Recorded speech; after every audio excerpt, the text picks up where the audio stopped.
bahas dong Bapak Ibu. Sebenarnya apa beda dagang dengan bisnis? Kamu tidak membandingkan mana yang lebih elok, mana yang lebih buruk. Tidak ada yang lebih elok, lebih buruk. Mana yang lebih banyak pitinya sampai seketik pitinya ada. Karena orang dagang bisa kaya Bapak dan Ibu. Jadi jangan bilang orang dagang bisa kaya, orang dagang bisa kaya. Orang bisnis juga bisa kaya. Orang bisnis bisa rugi, bisa. Orang dagang juga bisa rugi. Jadi dua hal ini adalah konteksnya nambah beda. Tidak salah satu lebih buruk daripada yang lain, enggak. Tapi konteksnya yang berbeda. Tinggal Bapak Ibu pilih. Gue akan sampaikan gambarnya di situ. Yang dagang, itu seperti kita arung jeram. Nah, arung jeramnya bahkan pakai ban surang. Nah, kenapa? Karena orang dagang seringkali memang strugglingnya surang. Nah, ini tertantang ini terombang ambing surang. Nah, itu orang dagang. Kalau orang berbisnis, kenapa? Ini membangun sistem. Nah, itulah kenapa orang dagang itu sasarannya jangka pendek. Kenapa jangka pendek? Kita beli barang, kita jual.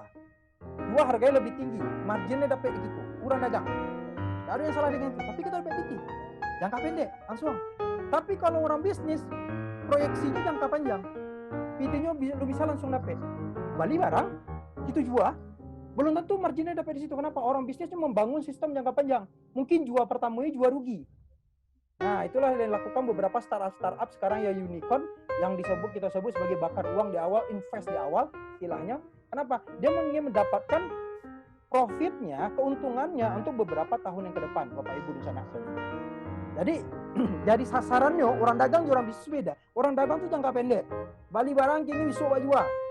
Tidak jual barang, itulah menjadi beban inventory gitu, beban di gudang gitu, yang jadi rugi buat kita mungkin.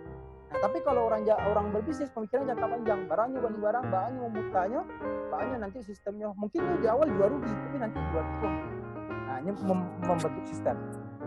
Dan kedua Bapak Ibu di sana sadonyo, orang di dalam berdagang, orang jual barang tapi tidak ada nilai tambah.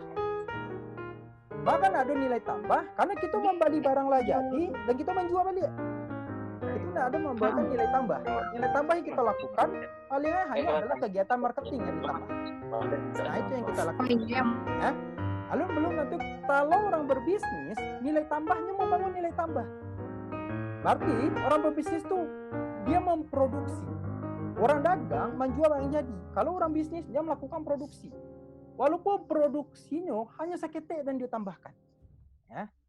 Simple gitu menggali martabak, orang besok ngali martabak aja kini ganti martabak tambah keju. Nah, wak coba lo, wak cari lo, lo resep buat martabak di internet banyak resep buat martabak.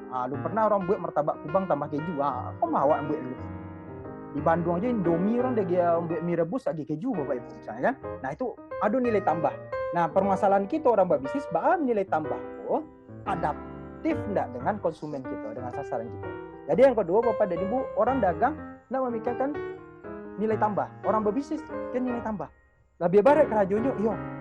Bisa lebih banyak duitnya, pitinya nanti bisa. Tergantung banyak membangun sistem. Dan ketika Bapak Ibu di sana sadanya, orang dagang itu menumbuhkan kekuasaan tunggal, Pak. Karena ini yang pemilik, ini yang menjalankan, ini yang berkuasa.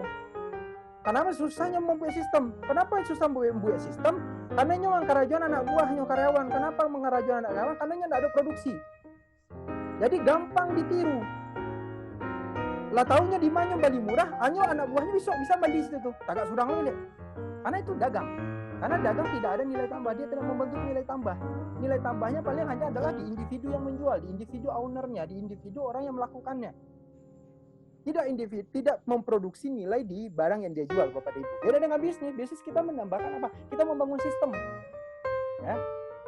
Orang ayam yang terkenal misalnya saja kita bilang KFC. Nah, KFC itu dari Amerika apa terkenal. Tanahnya KFC tulis 11 bumbu rahasia misalnya. Nah, banyak orang mencoba di internet apa rumus dari bumbu KFC misalnya. Tidak terpecahkan dulu. Kenapa? Karena 11 bumbu rahasia. Dia buat sistem. Dari Amerika itu dikirim rahasianya. Sama dengan Izur misalnya.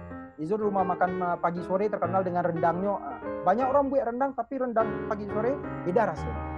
Nah, ini yang membuat ada nilai tambah yang dilakukan dalam orang berbisnis. Dan itu disistemkan, Bapak-Ibu. Yang terakhir, orang berdagang itu hanya bayar kegiatan marketing dan targetnya dia adalah penjualan saja. Tapi kalau orang berbisnis, targetnya hanya penjualan Bapak dan Ibu. Tapi target penjualan dan keberlanjutan. Karena bisnis tujuan kita dua Bapak dan Ibu dan sanak-sanaknya. Selain kita mendapatkan keuntungan, tapi kita juga memikirkan keberlanjutan. Kalau orang dagang seringkali terjebak hanya mendapatkan keuntungan, lupa memikirkan keberlanjutan. Contoh, sebelum hari raya, dari masuk pandemi, hari raya yang biasanya banyak orang mulai berdagang baju. Tapi setelah hari raya, tidak boleh berdagang baju. Kenapa? Karena hanya sesaat. Ya. Kenapa hanya sesaat? Karena targetnya adalah menjual sebanyak mungkin. Karena dagang memang targetnya jual sebanyak mungkin supaya mendapatkan keuntungan. Tapi kalau di dalam bisnis, selain dia memikirkan jual sebanyak mungkin, tapi dia memikirkan keberlanjutan. Setelah itu ya. Tidak bisa hanya menjual baju, tidak hanya bisa ambil baju di mama menggalih atau di om menggalih di sana menggalih baju, kita jual baju sama. Enggak. Oh, tapi ambo ngomong bisnis. Setelah lebaran nanti ini berbisnis, oh baju ku ambo lagi brand.